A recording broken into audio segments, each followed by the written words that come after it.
guys, Sandy Ingram here. Welcome. In today's video, we have a series of news stories concerning Iraq's economic growth.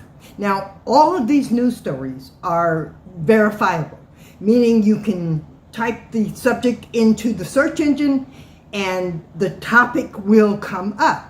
But what you won't find and what the channel will provide is how these events or occurrences tie into the increase in the value of the IQD.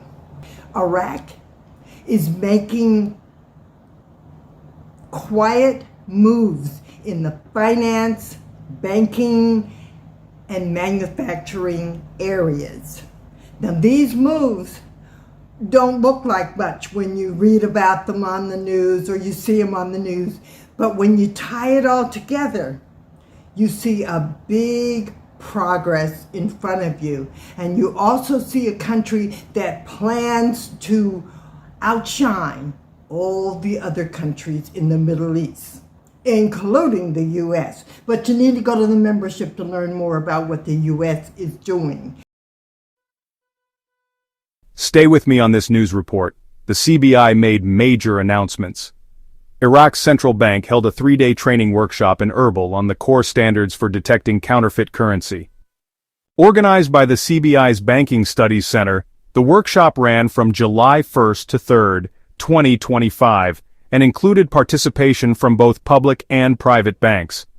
This is important because the CBI is taking a keen interest in Iraqi banknotes. During the same time, the Central Bank of Iraq, or CBI, reports that inflation fell in the first quarter of the year.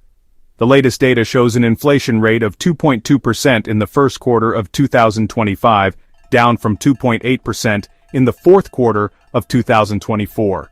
This points to a reduction in the general price level and an improvement in purchasing power for both individuals and institutions, according to the CBI. Inflation is always a major concern, not only for Iraq but also for the United States, which added over 147,000 new jobs in June of 2025.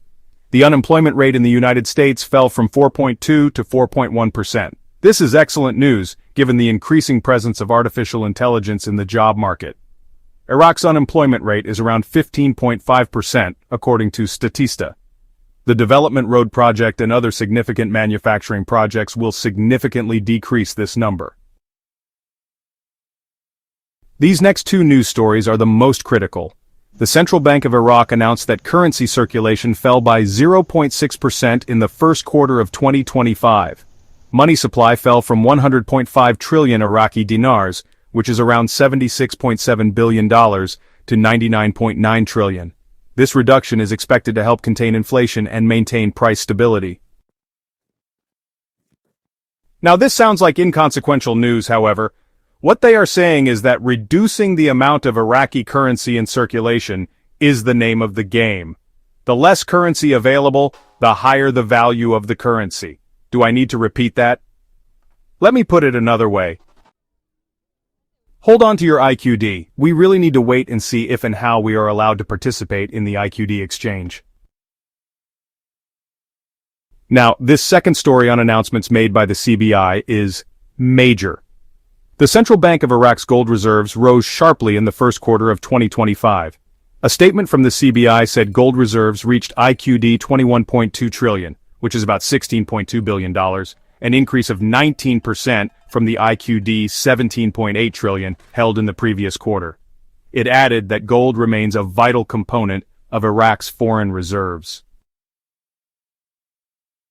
The channel would like to add that the gold reserves amount does not include the over $100 billion in foreign reserves held in Iraq's accounts in the United States.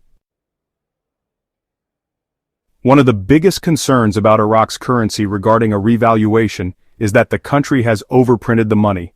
Iraq's efforts to reduce the circulation of the IQD is excellent news.